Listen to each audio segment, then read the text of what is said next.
The Nigerian military says Ipob is a terrorist organization. The implication is they will be treated as such. The military believes the group is violent, and here are the reasons stated by the Director of Defense Information, John Eneche. They say that the formation of a Biafra Secret Service, claimed formation of a Biafra National Guard, unauthorized blocking of public access roads, and extortion of money from innocent civilians at illegal roadblocks. And these are some of the reasons they stated. Meanwhile, Ipob has denied being a terrorist group. The brother of the leader of Ipob, Emmanuel Kanu, who said he was speaking on behalf of the Ipob leader, told Channels Television on the phone that Ipob does not carry guns, neither do they encourage violence. We will play that interview in the course of the program. Well, is the military justified? Is Ipob playing the sympathy card? What is the difference between a militant group and a terrorist group? These are the questions begging for answers now. Let's get perspectives. I have a retired military officer, Colonel Hassan Stan Labo, joins us in the studio, and we'll be balancing the perspectives on the conversation tonight with some legal perspectives from Mr. Liberus Oshoma, a lawyer and a political analyst. Gentlemen, many thanks for coming on the program. Thank you, Sean. Let me begin perhaps with, from a military point of view. What is a terrorist organization? A terrorist organization, I would say, is any organization within a geographical entity as Nigeria that bears arms, that constitutes a nuisance to national security, that kills defenseless persons, that, does all things, I would say, that somewhat contradicts the very ethics of the law that binds us all together. Not to even talk of a situation where you have an organization that is even a secessionist organization and things like that. So a secessionist organization can also be described as a terrorist group? Sure, depending on their lines of action. When they begin to be violent, they begin to bear arms, and so on. And let me just say something, Shehu. In most cases, when we talk of bearing arms, people often limit their definition of arms to AK-47.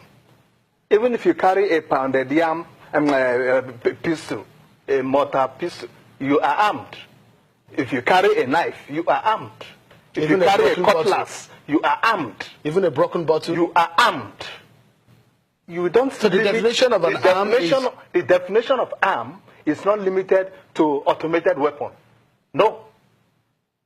So some of the area boys we see on the street are armed. They're armed? They're armed. Okay, so and the law can really pick up on them. So if you, for example, want to differentiate between a militant group and a terrorist group, then what is a militant group? Show a very thin line separates a militia group and a terrorist group.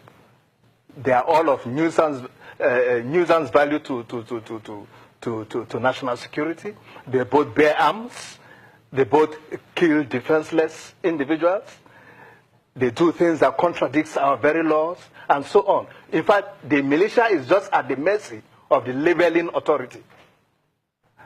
There is a lawyer with us here. I think maybe he will make something clear. Okay, just before I cross into the legal arena, yes.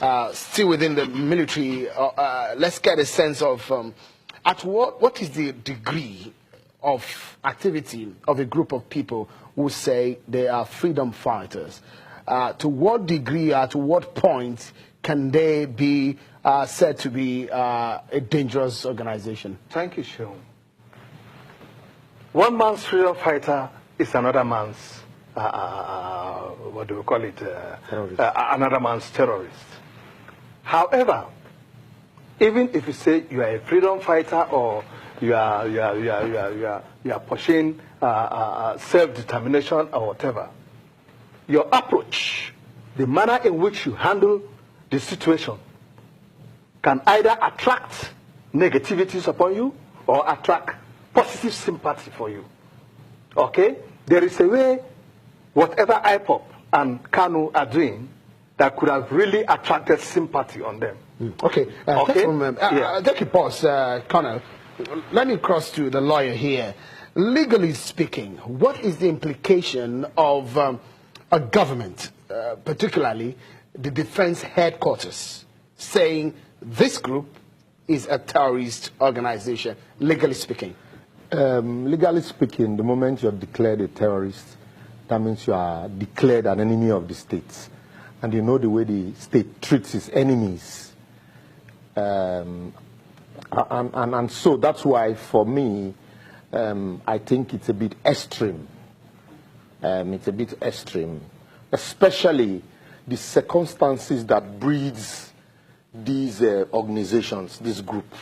It's not the first, and if the issues that led to, the formation of these groups are not addressed, it won't be the last. And so, once a state declares you a terrorist, they treat you like an enemy, and in most cases, you find out that to deal with terrorists, even the laws, in some cases, are amended to hold them beyond, the statutorily allowed period for which, to bring, suspects before the law. And so I hope that we actually know what we are doing. Against the backdrop of, if I take Connor's definition, blank definition of terrorism, well, I tend to agree with him to some extent, but if I take his definition, I wonder why we have not declared the Fulani ravaging herdsmen as terrorists. I wonder, why the government decided to negotiate with, some militants and, compensate them, all in form of amnesty. Okay, let's get some premise into this conversation now. There are some very extreme language in the Nigerian law, such as felony, yes, treason, yes, terrorism. These are extreme tendencies within the frames of our law. Yeah. Right now, this same man, Mr. Nnamdi Kanu, is standing trial in a court of law in Nigeria for treason. Yeah. What is the line between that offense now and when the government has declared him a terrorist? You see, that's where I have a problem also. If you feel, he was granted bail which he has obeyed in breach, permit me to use that word. And if the government feels, look, since this man is standing trial, I expected that you should have allowed the court to deal with the issue because the matter is already, sub judice. Allow the court to deal with the issues. Worst case, he gets to court, you say, look, he's been prosecuted by the government team. So the worst case you should have done is, look, this man, you make a strong argument. The man is not using the best of means. Also, the government shouldn't, how do I put it now? The government shouldn't, degenerate the debate or the discourse to the level of Nnamdi Kanu. The question the government should be asking is, what makes people, reasonable people, listen to, somebody like Nnamdi Kanu? What will make people ordinarily follow him? Because of, it is not the first agitation, like I said, because of the inequalities, the injustice that the Nigerian states, the political class had, inflicted on the Nigerian state right from independence till date. If you remember, pre-1999, after the annulment of June 12th, there were agitations in the Southwest. And in 1999, the Southwest was compensated with the #1 position in Nigeria. Ditto the North, ditto Niger Delta. And now, so these are some of the issues that are breeding agitations. And so if this matter is in court, I expected also to deal with the issues legally. And then the idea, and then also the idea that, the issues that are being raised by this group, yes, they are extreme. I agree that they are very, very extreme in their approach, but the ideology behind it, it's what we should be talking about. Let me quickly take you up on this. What organization, what aspect of the Nigerian administrative framework is saddled with the responsibility of identifying this kind of organization? Terrorist group, militant group? Is it the military? You see, let's quickly... Is it the military? No, the Nigerian police, not the military, the Nigerian police. That classifies a group. You see, the constitutional responsibility of the military to protect our territorial integrity. But when a group becomes a terrorist, is it in that jurisdiction? No. First time, the issue, we are quarreling with the word terrorism here. You understand? So you find out that it is not enough for you to just, label, give a blanket labeling and say, look, oh, terrorism, and so we need to deal with it. The death of Yusuf Mohammed, remember, did not quench Boko Haram. And so we shouldn't start, another round of such extremism that will last longer than necessary. What I'm basically saying is that there are better ways of dealing with these issues. And if you permit me, thereafter, I will outline some of these ways we can handle issues like this. Do you think, in all of the actions that the military are taking, is there any way that the military perhaps had done what they shouldn't? I think they have even probably not done enough. Or they did not come in on time. I'm talking about, yes, I'm speaking within the ambit of proactiveness. The military? Yes. In a civil environment? Yes. Look, Sean, let me tell you something. Thank God we have a lawyer here. I keep saying it. Section 217, 123, I think 3 or so, allows the law enforcement agencies and the military, to protect lives and property, and in the case of insurrection, to come in and so on. Was there any insurrection in that region at that time? Hold it, Sheon. Okay, just hold the thought. Okay. Hold the thought. The governors of the southeast states have met in Enugu State over the rising tension in the region. Can they salvage the situation? The conversation continues. Plus, I will show you how traders have started running away from their stalls in some parts of the country. It's getting dirty. We'll return after this break.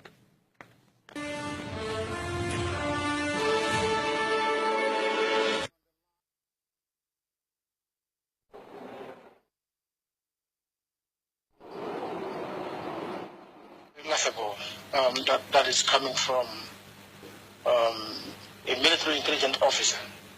One, IPOB is a non-violent movement. Do you understand? We do not carry arms. We've never asked anyone to kill for us, neither have we killed anyone. If you look at our record is clean and straight. We don't believe in violence. Violence never solves the problem. We believe in genuine dialogue. We believe in personal commitment. We believe in education, informing our people, to the right thing at the right time. How could a whole intelligent officer of the military tag IPOB a terrorist group? How possible is that? From inception, Nnamdi Kanu made it clear to the whole world that we're non-violent freedom fighters. And that's the way it has been. We do not carry arms. We never ask anybody to kill for us, neither have we killed before. The formation of a Biafra Secret Service and acclaimed the formation of the Biafra National Guard. These are so-called unauthorized formations. How would you react to it? These are some of the issues raised. They are called vigilante. They are not secret service. They are called vigilante. I think there's a lot of misconception here. They are called vigilante. They are there to take care of our land, and that's all it is. Against attack from the headsmen, from criminals, and all of that. We are not armed. Did you see them armed? The answer is no. Now that the military declared you as a leader of the terrorist group, what would be your next line of action?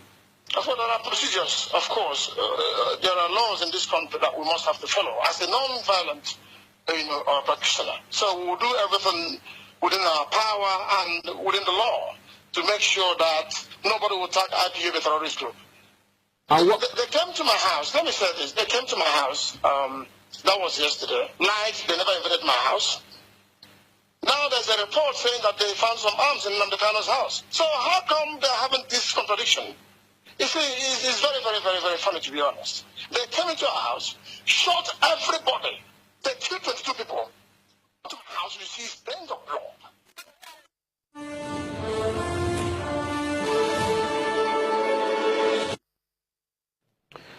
Welcome back, everyone. About 500 police mobile force men have been deployed to the commercial city of Aba to restore peace in the troubled city. Earlier, the Assistant Inspector General of Police, the IG Operations, Taiwo Lakanu, had said, while on duty, told to Aba that the mobile policemen had assumed duty and that the whole place is quiet as the policemen are on patrol. My guests in the studio are making sense of the military and the legal perspectives to a declaration of a group as a terrorist.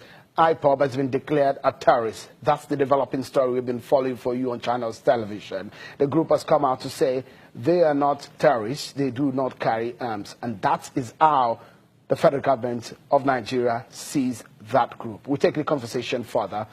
Retired Colonel Hassan Stanlabo, former military officer in Nigeria, and Mr. Liberos Oshoma, a legal practitioner in Nigeria and a political analyst, have been weighing in on this matter.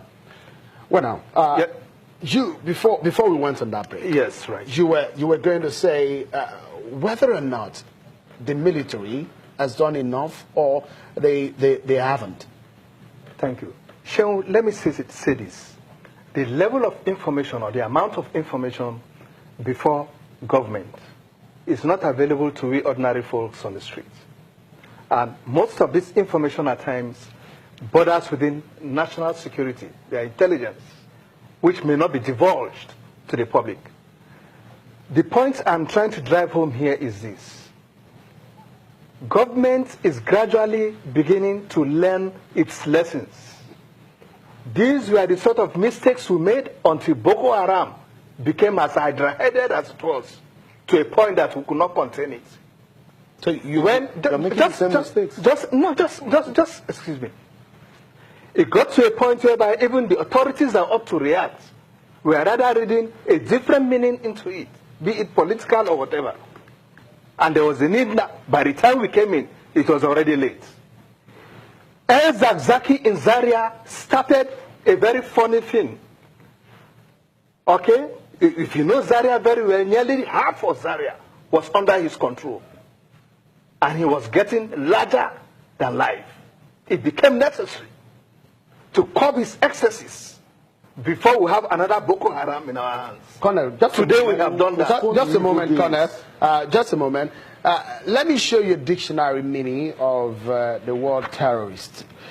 He does, dictionary did give us this, say, a person who uses unlawful violence and intimidation, especially against civilians in the pursuit of political aims.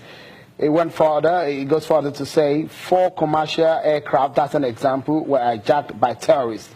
So other meanings to the word terrorist could be a bomber, arsonist, incendiary, and the adjective to that word would be unlawfully using violence and intimidation, especially against civilians in the pursuit of political aims, describing a terrorist organization. If you look at that again, if you look at this word, Colonel, yeah, does this really fit into what Ipob represents? It talked about violence. Did it? Did it talk about violence or not? Is Ipob a violent group or it's not a violent group? Does Ipob look like a peaceful group to you? Okay, let's allow the lawyer to come in into it. Talked about arms, if I'm not mistaken. Okay, good. All right. For time, I did say I will outline. I don't want to talk about problems so much, but I can tell you that if 50 years after the Civil War, if 50 years after Biafra, if 50 years after independence, the agitations, the fears of the minority that led to the Willings Commission of 1957 are still here with us today, it means that we have not addressed those problems that led to the Biafra War. And so, if you remember when the president went for his first medical vacation in London this year, the agitations were rife. But it took the statesmanship of the then acting president, the current vice president. He visited these places. He walked on the street of Yenagoa. He visited Owerri. He visited Umuahia. what did he do? What he simply did was to give a sense of belonging. What would you have suggested that the president? What would I have suggested that the federal government? What manner would you have suggested that the federal government? There is agitation in the southeast that this government had consistently neglected the southeast. Whether you like it or not, the activities of the present government also had laid credence to all of these. Are people, who didn't even want to listen, started, counting also. And so what stopped the federal government from addressing a stakeholders meeting in the southeast? To say, look, all of these rumors and misgivings are not true. What about the representatives in the National Assembly? Excuse me. Is that not the Do you know that in Nigeria, what you have as Nigeria is a big local government where everybody look up to the center. That is why if there's no water in your area now, you call on the federal government to come to your rescue because the federal government takes so much. So you're saying that the federal government should have met with Ipob or... No. What did Oshibanjo do when Buhari first traveled? He didn't meet with Ipob, but he went on the streets to relate with the people. He met with the political office holders. And so in the same vein, what stopped the government from having a stakeholders forum in the southeast? Blame those that you need to blame. And then promise those that you know that you can achieve. Okay. And then it's all work in progress. I'm running up quickly. We have never been this divided the way we were in the last election. And after the election, rather than the president now unifying everybody, he started making statements that further divided us. And all of these are fallouts of those statements. And that's why you have all of this. Colonel, going forward, because of our time now. Yes, I know we don't have time. What is the implication? Now a terrorist group, how would the federal government be handling this group? The entire weight of our national counter-terrorism strategy will be brought to bear on them. Okay? And I was just trying to quickly react to him under some seconds, please. It won't kill the ideology. All the didn't solve the problem. I understand. For 50 years it didn't. I understand you. You see, all the grievances expressed by both Ipob or even the entire East, there is today a window of opportunity within which these grievances could be addressed. And what is that? Is the government addressing it? Restructure. Is the government addressing just a minute. I'm heading there. We need to close in 30 seconds. We make them become irrelevant. We need to close in 30 seconds. We need to close in 30 seconds, please. If you just my closing please go ahead, please. I'm saying we have that ambit of opportunity in restructure, okay, to address these issues. Fine. What is wrong in Ipob? I don't want to say the entire East, because frankly speaking, most Igbos don't even buy into this idea of Ipob or Biafra. What is wrong in you articulating whatever you think are the issues and bring them to the table? My closing. All right. Just let me allow Mr. Liberal. And it is important that I advise Northerners up there, please not to, or to ensure that they protect the Igbos. All right. Because we are seeing what is happening now. We need to go whereby Hausas are being targeted. Just Northerners up north to make sure they protect Mr. Liberal. We need to protect them against any attack. We need to allow Mr. Liberal. Yes, please. Quickly. Just a statement, because yes, we were out of time. Please. You find out that all of these agitations leads to one thing, that the current structure as presently practiced is not sustainable. And so we need to do something about it. Otherwise, 50 years from now, you will still have this agitation. Thank you so much. And military force will not end it. The conversation will continue right after here. But that's how far we can go. Many thanks, retired Colonel Arthur Stan Lambo and Mr. Liberals Oshoman. That's our show for today. Many thanks for being part of it. I'm sure Kimbale. Bye for now.